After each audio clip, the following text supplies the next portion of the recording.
Hello and welcome to AARP's Back to Basics. I'm Rico Burton and I am the AARP volunteer and host of today's show. AARP is the nation's largest nonprofit, nonpartisan organization dedicated to empowering people 50 and older to choose how they live as they age. With a nationwide presence, AARP strengthens communities and advocates for what matters most to the more than 100 million Americans 50 plus and their families. This includes health security, financial stability, and personal fulfillment. AARP also produces the nation's largest circulation publications, AARP the Magazine and AARP Bulletin. In the month of September, we're raising awareness among adults age 50 plus of the critical link between sleep and brain issues. Despite knowing the benefit of improved sleep, many older adults resist taking steps to adjust their sleep issues. AARP encourages people to prioritize their brain health by improving sleep habits for better sleep quality. AARP's resources, including the Brain Health Resource Center and Staying Sharp, help consumers to better sleep and build those habits for brain health. Visit us at aarp.org/sleep for tips. Thank you so much, and we're glad that you are with us. No matter where you're calling from, let us know where you're calling from. And if you have any questions, put them in the chat and we will get to them. If Coach isn't able to answer them, she'll get to you after the show. Hello there, Coach. How are you? Hi, Lady B. I'm great. How about you? I won't complain. Hanging in here on this beautiful day.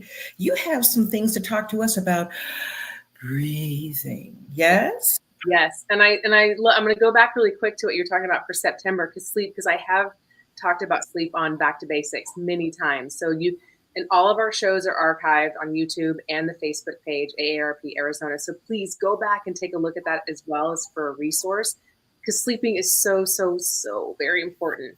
And right along with that, so is breathing. It's the first thing we do when we come into this world, and it's the last thing we do when we leave this world. And it's so, so very important. And, every system relies on oxygen, from cognition to digestion, everything. It doesn't matter what you eat, how much exercise, how skinny or young or active you are, if you are not breathing properly. And so breathing properly is so, so very important. And it's amazing how we take it for granted. So if you want to increase your mental clarity, you want to sleep better, digest food more efficiently, improve your immune response, reduce stress levels, it all comes back to breathing. It's unbelievable how many people disregard the importance of breath. And even when we're talking about creating relaxation techniques, it starts with your breath. And so the normal respiration rate is 12 to 16 breaths per minute. That's a lot. That's not very many. And so what it is if you look at it and you break it down, you're talking about over minutes of the day and hours of the day. That's 17 to 30,000 breaths every day that you're taking on average. That's a lot, and so if we if we take time to really focus on our breath, which you're trying to get right now, because you got a tickle in your throat. I love it. But, it's interesting because one of the things that I want to say, and I'm going to circle back around to this, is we so focus on the inhalation, but most people, I'm going to encourage you to really focus on your exhalation. And I'll get into that as we go. But your exhalation, most people only exhale about 70% of the air that they're inhaling. And so it's really important to focus on the exhale, because it's easy to inhale. You're going to inhale because otherwise your brain's like, I might die if I do not get oxygen in my system right now. And so only 70, most people are only exhaling about 70% of their air. And the other thing I want to mention too is if you're trying to lose weight, breathing is so important, because did you know that we expel 70% of our body's toxins through breathing? The other 30% is done through our bowels. But 70% of your toxins are cleansed through breathing. That's how important it is. So if you're trying to lose weight and lose those extra lbs and get those toxins out of your body, really focus on your breathing as well. That's probably why the instructors, yoga and Pilates and the rest, will correct people when they're breathing and tell them when to breathe in and to exhale when they're doing, a pose or something, because it is that important. Mm-hmm. Oh, yeah, absolutely. So our inhalation is getting oxygen into our body, and exhalation is getting the CO2 out of our body. And so not only are we want to focus on breathing, but we want to focus on nasal breathing. There's a ton of studies about nasal breathing versus mouth breathing.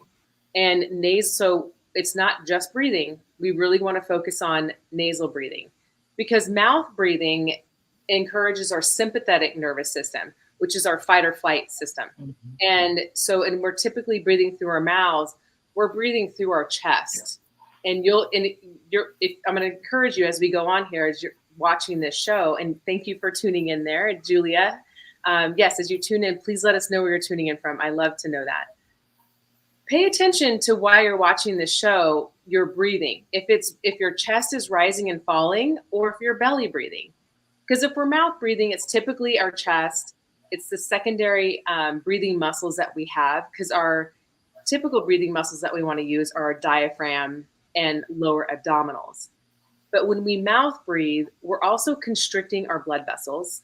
We are decreasing the oxygen in our lungs. Our breathing rate typically goes up. And so when we're mouth breathers, we get poor sleep, really poor sleep. And if you watch people when they're sleeping, if they're breathing through their mouth, their respiration rate is typically much faster, because they're not getting enough oxygen. So they're almost panting while they're sleeping when they sleep with their mouth open. So nasal breathing is your parasympathetic nervous system, which is your rest and digest. And it's more of diaphragmatic breathing, which your diaphragm is right at the top. As your ribs start to split, that's your diaphragm right there. And it is a muscle that goes up and down as your lungs expand. So that's diaphragmatic breathing. And if you're doing nasal breathing, diaphragmatic breathing, you lower your blood pressure, you lower your heart rate, you lower your breathing rate. It humidifies the air, it pressurizes the air, and it filters the air. This nose of yours is incredibly important and very, very functional. So once again, it filters your air, which we want to do because the air quality is not so great, and it helps filter viruses. It's going to humidify the air and pressurize it. So it gets it ready for the lungs, so that your lungs can actually absorb more oxygen. Whereas when you're breathing through your mouth, it's going right in and it's not able to, your brain has to work harder and your lungs have to work harder. So really want to focus on that nasal breathing. And if you want more information, I have a book I'm going to share with you. So it's called Breath, and the author is James Nestor, The New Science of a Lost Art. And I'm going to hold up here for a second so people can write it down if they want to. So he has now done quite a few videos on YouTube. So if you were to go onto YouTube and look up James Nestor, he's going to provide you all kinds of information. And this book goes back, it starts with the history of evolution of our faces and how nasal breathing and mouth breathing changes the structure of your face. And so people that mouth breathe have a tendency to have collapsed nasal passages and issues with their teeth. They have periodontal disease when you're mouth breathing a lot. So he goes into a lot about, what happens to our faces when we go from nose breathing, because that's what we're supposed to do, to mouth breathing. So it's a great resource. And if you don't want to buy the book, you can definitely, glean all kinds of information from him on YouTube by just searching James Nestor. That's a lot of information that I've just delved out. Do you have anything to say or add, Lady B? As I just listened to, you talk about the various things that our body does and how the diaphragm works and the sympathetic and the periods, we are just fearfully and wonderfully made. We don't think so much about it, but our bodies, you think it's the nose, but wow, the nose filters things. It pressurizes, it humidifies. I mean, there's so many things that our body does that we take for granted because we don't know many times. And I think just really learning and understanding, what we have, which is why many people call it a temple, because it is wow. Let me say that backwards. Wow. It's just awesome. So that's what's been going through my head as you've been sharing those things. Yes, well, and what's interesting too is that 40% of Americans have blocked nasal passages. So 40% struggle. I mean, if you're watching this show and you're like, I can't breathe through my nose, like it's so challenging. Like you feel like you're suffocating if you try to breathe through your nose. Now, if it's congestion, I'm going to go through a really quick technique to do nasal clearing with you. But if it's a deviated septum, like that's something that you're going to have to go see an ENT about, an ear, nose, throat specialist to help fix that. Because if you've ever broken your nose, and it doesn't heal properly, your nasal passages are compromised. There's also quite a big population that have small nasal holes. And so there's tools out there to help you that you can use at night to train yourself to nasal breathe. So during the day, you don't have to wear these tools. But there's like strips that go over your nose that are magnets that actually do it. People can go do all kinds of things to help open up the nasal passages. You're not going to structurally change your nose, but you're going to be able to train yourself to use your nose a little more effectively. I was not, I was blessed with good nostrils, so I can breathe well through my nose. I mean, and I noticed a difference even because I am a very active outdoor person. I run, I ride bikes, I climb, and I had to train myself to even breathe through my nose while I train. Because I naturally was, most people when they're running are going to be mouth breathers. And when I learned how detrimental it is and how more efficient it is to breathe through your nose, it took a good solid year. But I trained myself to run and ride and climb and do all the things I do outside through my nose. So it just takes diligent effort to make it happen. Well, does part of that, though, you said you trained for about a year, you taught yourself in about a year, but once we get more stamina and things in our lungs and the rest, that helps too. Swimmers and singers and, the more you do something and the more you practice, the more capacity we can have in our lungs. And that many times helps us too. Well, yeah, because from our 30s on, up to 30, it's like prime. But from 30 on, we start to lose muscle mass, we start to lose lung capacity, things start to diminish. And so if you're not training your body to utilize what it has, then it does go away. And so exercising definitely helps with lung capacity. I mean, one of the things with longevity is they look at lung capacity. So if you have good lung capacity, your longevity is much, much higher. And so why not do breathing exercises to focus on, really increasing that lung capacity? And it's interesting because if you are watching this show, and what I'd like for you to do next is if you are going to work or going to, sit down at your computer to get some work done, or if you find yourself getting ready to look at your bills because we're still kind of at the first of the month, pay attention to your breathing and your respiration rate. A lot of people have a tendency to hold their breath.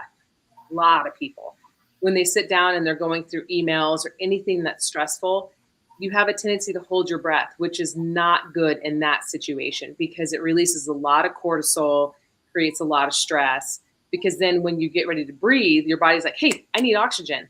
Then you start to pant and almost hyperventilate. You don't know you're hyperventilating because people are so unaware of it. But then they'll hold their breath during stressful situations, breathe rapidly, hold their breath, breathe rapidly. And it's this cyclical thing that they have created because they're simply unaware of their breath. Mm-hmm. But if you consciously and intentionally hold your breath during a particular exercise or a breathing routine, that is different because it's not stressful, it's intentional, and it actually does increase your lung capacity. So when we do a breath hold, either on an inhalation or an exhalation, either way, it teaches our body to manage the carbon dioxide in our body. Because even though we inhale and we exhale carbon dioxide, sometimes the carbon dioxide stays in our body because we're not fully exhaling. And so learning how to manage that is really good. So holding your breath in an intentional way is good. But if you find yourself holding your breath in a stressful situation, that is not good. Not good at all. So it's been proven that there's a direct link between your breathing and your cognitive function. So if you're worried about keeping your cognitive function as you age, really, really important to do breathing exercises. And one of my recommendations is just start your day with it. When you wake up, if you have a morning routine, add the breathing into your morning routine. If you don't have a morning routine, I'm going to encourage you to create a morning routine where you do have a relaxation breathing technique, set your intentions for the day, and you will see huge improvements in your productivity, your mood, everything, your digestion. So set your intention and add breathing exercises into your day. So what does that look like? Most people have a hard time inhaling for more than 4 seconds. So I want you to just try it. If you can't do 4-second inhalation, just start with a 2 and 3 and work yourself to 4. And so if you want to do what they call box breathing, you're going to inhale for 4, you're going to hold it for 1, exhale for 4, hold it for 1, and then inhale for 4. And that is it's called box breathing. It's a great place to start. And then what I'd like for you to do after you do that is you work on a longer exhalation. So work to like 4 inhale, 1 hold, 6 exhale, 1 hold. And if you can get to where you're doing a 4-1-8-1, bonus, even better, because that means you're fully emptying your lungs. Because if you remember earlier, I said most people don't even fully exhale. They leave about 30% air left in their lungs. So if you can get to where your exhalation is longer, it's a huge, huge bonus. So right now we're just going to give it a go so that you can see what it feels like. And we're just going to do a box. We're going to do 4-1-4-1. So because people will kind of have, it's really challenging for people to go to an 8 exhale. So let's just do 4-1. So you're going to inhale for 4, 3, 2, 1, pause, exhale, 3, 2, 1, pause, inhale, 3, 2, 1, pause, exhale, 3, 2, 1, pause. One more time, inhale, 3, 2, 1, pause, exhale, 3, 2, 1. So Lady B, how'd that feel for you? I enjoy it. I have a pretty good lung capacity, so I do an 8 inhale and a 12 exhale.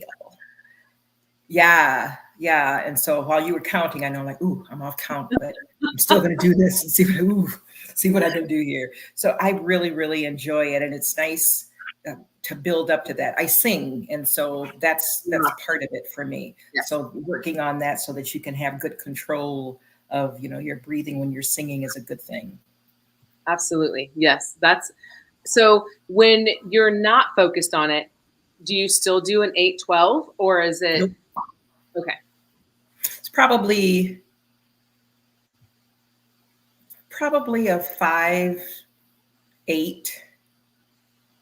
or That's so. I'll have to monitor that and see what I do. Mm-hmm. Do you wear a sleep monitor at all at night? Yes. Not enough, but yes. So when you do, what is your sleep respiration? I don't know. I just wake up alive. I don't know. I don't know. I'll have to look at some of those numbers. There are times when I will use a sleep apnea machine, a CPAP.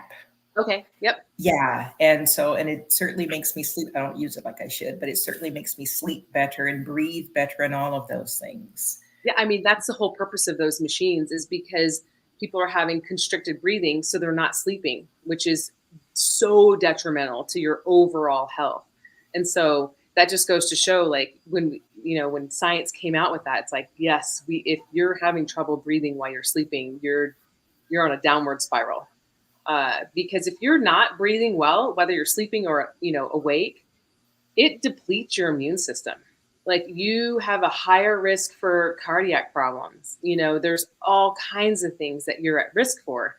And, and when people are also, not even just not breathing properly, but mouth breathing, if you're chest breathing and mouth breathing, you'll notice that if you have a tight back, your shoulders are tight, neck's tight, you have headaches and neck pain, it's most likely because you are a mouth breather.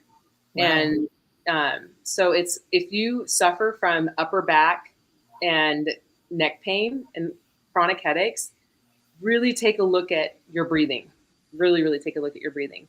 Because diaphragmatic breathing and nasal breathing helps reduce all of that. Reduces muscle spasms. It relaxes your muscles, decreases stress, it increases your energy levels.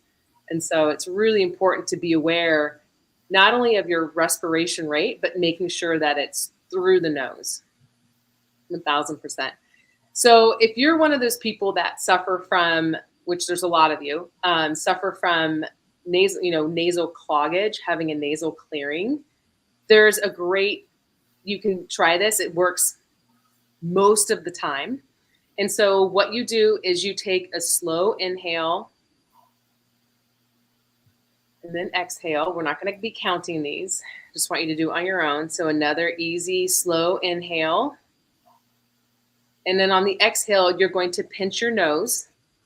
So pinch your nose on your exhale. Hold your breath. Do not inhale. You're going to tilt your head side to side, forward and back until you have this urge to breathe. So tilt, tip, until you absolutely need to breathe. Now, we all know Lady B is going to be able to hold her breath a long time because she's got huge lungs. So if you're able to go ahead, if you are desperate for breath, go ahead and take an inhale again, a slow inhale. Again, and then a slow exhale. Do it again, another slow inhale and a slow exhale. And on that exhale, pinch that nose again. Tip the head side to side, all the way forward and all the way back. And what you're doing is you're really moving that nasal cavity around while your nose is pinched and you're holding your breath until you absolutely have to take a breath. And if you do this 2 to 3 times, it'll help clear the nasal passage. So you said on the exhale. So when do you actually pinch the nose? After you release the breath? Yep.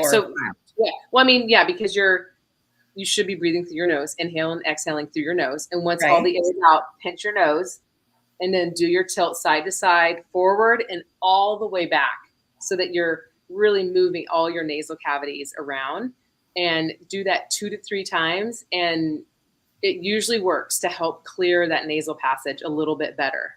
And if you really have a hard time, I'm a firm believer in the neti pot. Do you know what the neti pot is? Yeah. I mean, most people do. If you do not, it's an old tradition. I mean, hundreds of years old from India.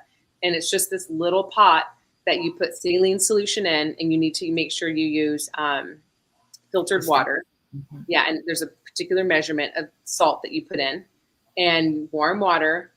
Fill that thing, and then you tip your head to the side, you put it up your nose, and it drains your whole nasal cavity. And then you do the other side, and you drain the whole side. I have a dear friend that does it every morning, wow.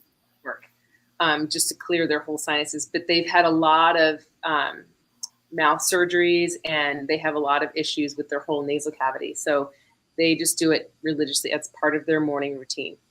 But yeah, if you're in that 40% that has issues with blockage, doing the nasal clearing exercise that I just walked you through, the neti pot. There's also nasal sprays that you can use to help open it up, or go see an ENT. It's really, really, really important for your longevity and your health to be aware of your breathing and your nasal breathing. So if you're restricted, go seek some help. For sure. Do you see the question from Maria Maldonado Salim? Do you use the 4-7-8 technique? I'm assuming that's 4 inhale, hold for 7, exhale for 8. So Maria, there's so many different breathing exercises. Most people would not be able to do that one. I do a lot of breath hold. A lot of that is to also increase my cardiac activity that I do. So I have no problem holding my breath or doing very long exhales like Lady B, but that's because I've been training my lungs for years. So that 4, 7, 8, yes, I have done that. That's not one I usually recommend for beginners. Because their brain starts to like freak out at first. And so it's good to build up to that. Because if I have someone do a slow inhale and then hold for 7 and then a long exhale, their body's like, I want to breathe again. I want to inhale again. Because that's what our brain is used to. And that's because that is your sympathetic nervous system kicking in saying, I need air, I need air. And even though it's there, your brain just isn't prepared and trained. And so, but that is a great one, 4, 7, 8. Then how do you train yourself to be able to do these? Well, is it just to go practice? longer, yes, it's absolutely practice. And part of it is CO2 tolerance in the body, and also just really lung capacity. And so it's the brain, but it's CO2 tolerance. Like because our brain will be like, there's too much CO2. I need air. I need oxygen. And so learning how to metabolize that CO2. And that's why it's really important to focus on having a longer exhale than an inhale. And so, but yeah, it just takes time. But oh my goodness, the benefits are massive. Well, Donna Lope says that even though people say not to do it, she puts a little Vicks Vapor Rub in her nose, and that helps open things up. I'm with you, Donna. I've done it before too, honey. Vicks works for a whole lot of things. Absolutely. So, I have nothing wrong with Vicks. I mean, menthol it's actually naturally occurring. I mean, yeah, there's other petroleum products and Vicks and whatnot, but menthol is a natural occurring, and it's a very good product to use. So I have no problem with that. And I do believe, like what you say about sprays, you got to be careful about the sprays you're using, because some of them can become very addictive, where your body, some of them are designed to help you, and some are designed to just constrict blood vessels so that you can breathe better for a temporary moment. And so it's really important to pay attention to the nose sprays that you're using. Do we have any other questions? I love breathing. Breathing is such a great. I like breathing too. I think we all like breathing, Coach. Okay. It beats the alternative, right? That's so true, because once you're not breathing anymore, but it's just so important. I mean, it is truly one of those things, I said it earlier, but that we take for granted. And because we come out of the womb doing it, and then we go to the grave not doing it. So, but it's so important to pay attention to how you are breathing. Are there courses you can take, or where can we learn how to do some things? I know meditation is another area that they say that we're supposed to mind our breathing. That's supposed to help us clear up a lot of things. But should we just go to YouTube for this? YouTube is a great source, but it's like I said before, James Nestor, he is a great resource. He's done a lot of research, and he's very much into the science of it. And he's just a great resource, because you can go to YouTube and find all kinds of things. And so he is my favorite. Does he have illustrations in there and how-tos in there? Yep, okay. Absolutely. He walks you through all kinds, and it's really he's very, very knowledgeable. I mean, he spent years in studying it, and also studying athletes and whatnot. So, but yeah, going to YouTube and learning different types of breathing techniques, what works for you. The biggest thing, like I said before, is really focus on having a longer exhalation than an inhalation, so that you get rid of all the CO2 in your body, and then try to make it be as long as you can. Like it's an amazing example of doing an 8-1, 12-1. So absolutely. Okay, well, we're going to look forward to learning to breathe better. I know certainly it can help you with your emotions. We talk about counting to 10 and how we breathe and all the rest. So there is a lot of benefit to understanding how to breathe properly, and for whatever reasons. Coach, we thank you again for this wonderful information that you shared. Please take a look, you guys, at some of the past episodes that she talked about that could be helpful along with sleep and that go along with this, the weight loss. All of this has to do with breathing. If I could just breathe in and out and lose weight, honey, we'd be on to something. But I think it's a little bit more than that. All right. We look forward to seeing you next time. And thank you for being with us today. Take care and God bless. Thank you.